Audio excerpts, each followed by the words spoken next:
Fala galera, boa de treino. Meu nome é Wesley Oliveira, você está no meu canal e no vídeo de hoje a gente abre a temporada de videoaulas no ano de 2024, trazendo aí uma análise muito interessante do exercício a fundo, um exercício aí campeão nos treinos de membros inferiores em todas as academias do Brasil e do mundo.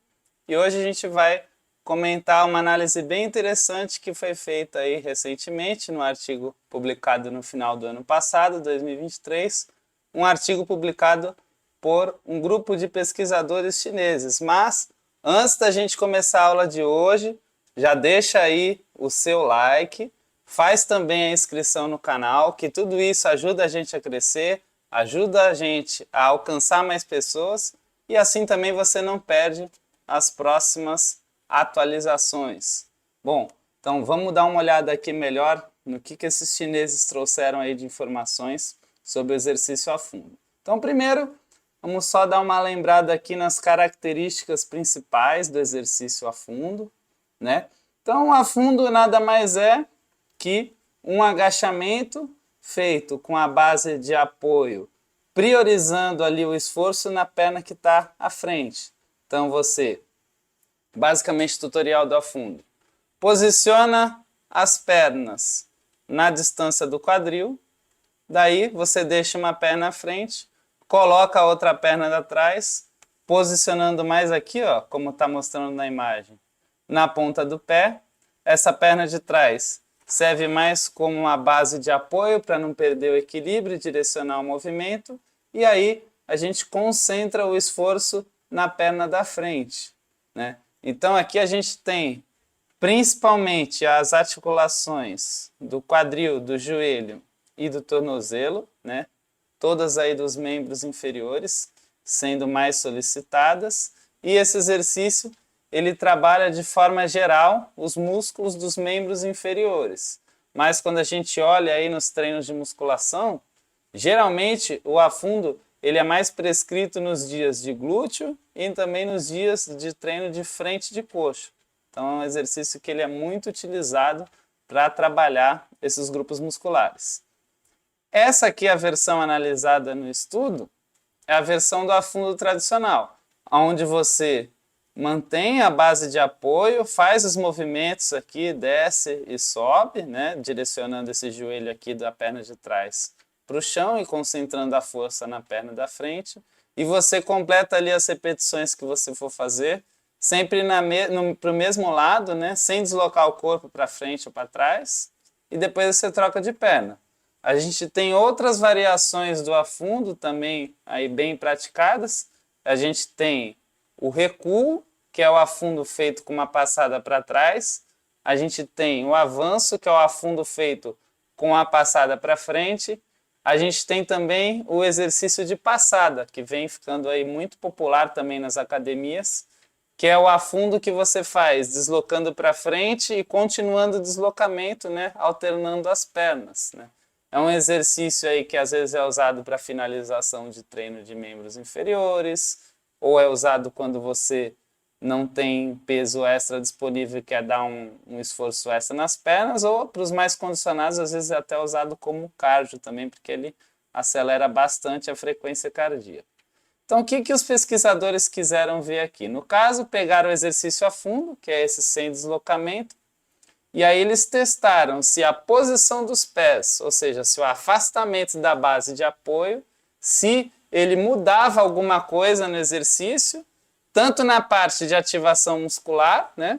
Aí no caso dos membros inferiores, como também na amplitude de movimento e no esforço articular. Então aqui, essas foram as comparações feitas. A gente tem aqui, ó, a posição inicial, que é a pessoa em pé, e a final, que é o máximo aqui de amplitude. No caso, não foi o máximo, né, no exercício, que dá para você encostar o joelho no chão. Eles padronizaram a amplitude aqui, ó, na coxa paralela ao solo, a coxa da perna que está na frente. E aí, a partir disso, eles mediram o comprimento das pernas aqui dos participantes e aí fizeram uma posição aqui, ó, bem curtinha, 50% do comprimento da perna, 70% do comprimento da perna, já a base um pouco mais afastada. Aqui, 100%, que geralmente é o que a gente faz no treino, na maior parte das vezes, né? deixar essa coxa de trás aqui, ó, bem na vertical, paralela com o tronco, ela escondida embaixo do quadril, geralmente é assim que a gente faz no treino. E aqui 120% do tamanho do comprimento da perna, já uma base mais afastada. E aí como é que foram os procedimentos, como é que foi aqui a coleta de dados, né? Então teve aqui o dia 1, né, que teste para padronização de carga. Eles fizeram aí uma sequência de testes para se chegar na carga de 10 repetições máximas, né, para cada um dos indivíduos dos participantes. Aqui também teve um dia 2, o segundo dia, que foi 72 horas depois desse primeiro dia de teste, para deixar a galera descansar. Daí foi feito sempre 3 repetições com essa carga de 10 repetições máximas que eles já tinham medido antes, ou seja, foram séries submáximas. Então foram feitos aí 3 repetições em cada base. Na base 50%, na base 70%, na base 100%, que é a mais tradicional, e na base 120%, que é a base mais afastada. Essa ordem ela foi sempre aleatória, né? Foi sempre randomizada, de acordo aí, né, com cada participante, foi sempre uma ordem aleatória para cada um, e sempre foi com a perna dominante de cada participante à frente. Foi na perna dominante que aconteceu todas as medidas de esforço muscular, ativação, esforço articular, amplitude de movimento, enfim. Acho que aqui eu pulei um slide. Não, tá tudo certinho. Só faltou aqui falar um pouco da amostra, né?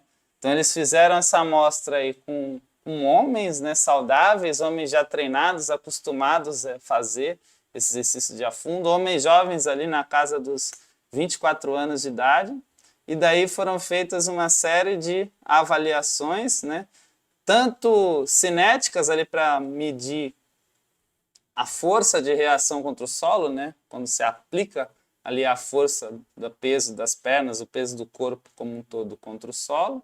Também foi feito aí avaliações cinéticas para ver o esforço articular, a força que cada uma dessas posições com a carga utilizada e a execução do exercício gerava de estresse, de esforço para articulação. E também foram feitas avaliações cinemáticas, né, principalmente da amplitude do movimento em cada uma dessas 3 articulações, quadril, tornozelo e joelho, que cada uma das bases fazia aqui de alteração, né? Então, ó, vamos observar, esse estudo ele tem várias tabelas interessantes, mas eu trouxe aqui para vocês principalmente a tabela que geralmente mais interessa para a gente, que é a tabela de ativação muscular. Então aqui ó, a gente tem, para a gente entender a tabela, ó, primeira coluna aqui, ó, os músculos, que a gente já vai ver cada um deles, são todos músculos dos membros inferiores. E aqui a gente tem as bases, 50%, base mais curtinha, 70%, 100% e a base mais afastada, 120%. Esse primeiro músculo aqui, ó, é o GM, que é o glúteo máximo, né, o principal grupo ali muscular do quadril, né, o principal grupo muscular do glúteo, responsável pela extensão do quadril, né? Então aqui, ó, quanto maior esse primeiro valor, maior a ativação muscular. Então o que a gente vê aqui, ó? Quanto mais vai aumentando a distância entre as pernas, mais vai aumentando a solicitação do glúteo. Então, uma coisa esperada. Vai aumentando aqui a amplitude, o esforço para o quadril, vai diminuindo a participação do joelho, o glúteo tem que fazer mais força para o movimento acontecer. Esse VM é o vasto medial, é um dos grupos do quadríceps, da frente da coxa, né? Vasto medial é aquele que está na parte ali, como o nome já diz, né? Medial, na parte de dentro, aquele que dá aquele volume na parte de dentro ali da frente da coxa. Aqui, ó, aconteceu algo semelhante, numa magnitude menor, que aconteceu para o glúteo. Quanto mais afastada a perna, né, a base, maior foi a ativação aqui para o vasto medial. Aqui é o reto femoral, é outro grupo muscular ali da parte da frente da coxa. Esse ele já fica mais no meio e ele tem uma conexão ali com o quadril. Ele participa bastante também dos movimentos de flexão de quadril, que é levantar a perna, basicamente, né, levantar para frente. Aqui no caso do reto femoral, a ativação dele foi praticamente igual em todas as posições, não teve uma diferença estatisticamente relevante ou significativa, como a gente diz aí na interpretação de um artigo científico. Aqui o VL, vasto lateral. Ele teve também uma ativação semelhante aqui, em todas as posições, exceto a 70%. A base um pouco mais curtinha que o normal foi a que deu um pouco mais de ativação para o vasto lateral. Se o vasto medial é o que fica mais na parte de dentro da coxa, ali na frente de coxa, o vasto lateral é aquele que dá um volume maior ali na parte lateral da frente da coxa. Aqui a gente tem o bíceps femoral. O bíceps femoral é um dos grupos musculares do posterior de coxa, né? Ele começa ali na parte do quadril e termina na parte do joelho, né? Uma das duas cabeças dele, uma das duas porções. Então, esse é um músculo que atua tanto na extensão do quadril, que é o movimento principal do glúteo, como na flexão do joelho. Aqui, como a gente viu, o afunda é um exercício que tem uma demanda alta no quadril. Então, aqui aconteceu também o que era de se esperar. Quanto mais o movimento vai ficando ali dominância de quadril, ou seja, mais solicitação do quadril, maior afastamento entre as pernas, mais vai aumentando a solicitação do bíceps femoral. Não chega a ser tanta magnitude como o aumento do glúteo, que é o principal extensor do quadril, mas aqui acontece também para o bíceps femoral. Aqui a gente tem outro músculo da parte do posterior de coxa, que é o semitendinoso. E também a ativação dele vai aumentando na medida que a base vai afastando. Então aqui a gente já consegue perceber que sempre que envolve extensão de quadril, no caso glúteo e os dois músculos aqui da parte do posterior de coxa, quanto mais vai afastando a base, mais vai aumentando a ativação, favorecendo aqui a posição padrão, que é o 100%, que geralmente a gente faz, e também a posição 120, que é um pouco mais afastada do que a posição mais tradicional.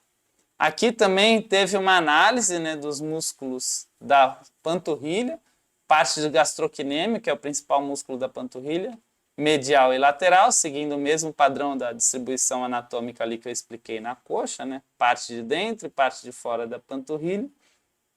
Aqui a gente já teve uma ativação também um pouco mais semelhante, uma diferença não tão gritante aqui como no caso dos outros, mas aqui também, geralmente nas bases mais afastadas, principalmente na base 120%, tem uma demanda maior ali, né, do tornozelo, até para estabilizar, né, dos músculos do gastrocnêmio, até para estabilizar a posição. Lembrando que teve outras avaliações também e, sem mostrar as tabelas, vamos comentar outros resultados interessantes que a gente viu nesse estudo, né? Então, basicamente aí, quanto menor a distância da base de apoio, maior a amplitude de movimento do tornozelo e joelho. Então, ali, com os pés mais juntinhos, né, aquelas posições 50%, 70% principalmente, quando comparado com as posições de pernas mais afastadas, teve mais ali a movimentação do joelho, então perdeu um pouco a ênfase do trabalho do quadril e também no tornozelo. Então são posições que estimulam bastante a mobilidade do tornozelo, então pessoas que têm o tornozelo ali mais rígido, mais duro, podem ter mais dificuldade de executar essas variações com os pés mais afastados. Amplitude de 120% do comprimento da perna, que é a base mais afastada de todas, foi a que gerou maior solicitação da articulação do quadril. A gente viu ali que os músculos do quadril, né, parte ali de glúteo, também os outros que têm ação, que ficam ali na coxa, né, os casos dos dois avaliados ali do posterior de coxa, tiveram maior ativação, e isso também gerou ali, né, como mais ativação muscular, era esperado também no caso desse exercício, gerar uma maior demanda, um maior esforço, uma maior força ali no quadril, né? Então é um exercício que nessa base exige mais esforço articular do quadril.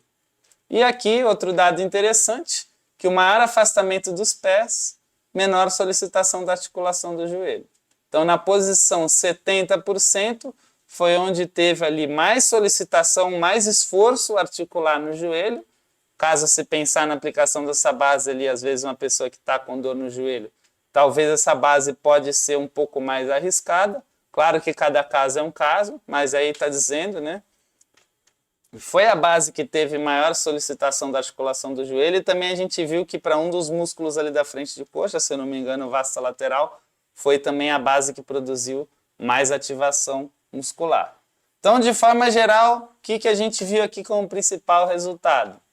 Mudança na base de apoio alterou variáveis de ativação muscular, amplitude e esforço articular. A gente viu que o afundo é um exercício de quadril dominante, principalmente nas bases mais afastadas. O que significa um exercício de quadril dominante? É um exercício ali que ele é mais voltado para trabalhar músculos que atuam na região do quadril. Como ele é um exercício que ele tem movimento de extensão do quadril na fase concêntrica, ou seja, na fase que a gente está vencendo a carga, fazendo maior esforço, o afundo é um exercício muito interessante, principalmente no treino de glúteos. Também ali dá um estímulo na parte do posterior de coxa. Então aí para a mulherada, para a galera que vai dar uma ênfase no glúteo, o exercício de afundo ou exercícios, né, que tem essa característica, né, de focar mais uma perna que outra em movimentos de padrão de agachamento, pode ser uma ótima opção, né, como a gente já sabe, para utilizar o afundo em dias de glúteo, né? E a base de apoio 100% parece ser a mais abrangente para o uso no dia a dia. Então, de todas aquelas avaliações, né, de ativação muscular, de amplitude de movimento, de esforço articular, a opção ali que foi a mais neutra, ou seja, que gerou ativações boas nos músculos avaliados, sem gerar ali tanto estresse, tanto esforço articular, e também considerando que essa base é o que geralmente as pessoas mais usam, é o que a galera lá que fez o estudo provavelmente já estava mais acostumada a praticar no treino, essa é a base ali coringa que parece ser a mais interessante para ser utilizada no dia a dia, mas isso não quer dizer que as outras bases, tanto as mais curtinhas como as mais afastadas, não podem ser utilizadas, né? Então, num dia ali que você quer trabalhar um treino mais funcional, um treino mais de equilíbrio, sair um pouco do comum, você pode sim fazer as bases mais juntinhas, 50%, 70%, principalmente se você for fazer um trabalho que você não tem ali, às vezes, muito peso para usar, que você está fora da academia, pode ser uma alternativa boa para você intensificar o movimento a partir da complexidade, né? Deixar o movimento, a técnica mais difícil e assim aumentar o esforço articular. Por exemplo, num dia que você quer dar bastante ênfase no glúteo, a pessoa já está treinada, acostumada no movimento, você pode utilizar a base de 120%, a base mais afastada, que dá assim ali um pouco mais de instabilidade, um pouco mais de exigência na articulação do quadril, porém, como contrapartida, como principal benefício, você vai ter uma maior ativação dos músculos que estendem o quadril, principalmente aí o músculo do glúteo máximo. Então, essa foi a principal mensagem aí do estudo.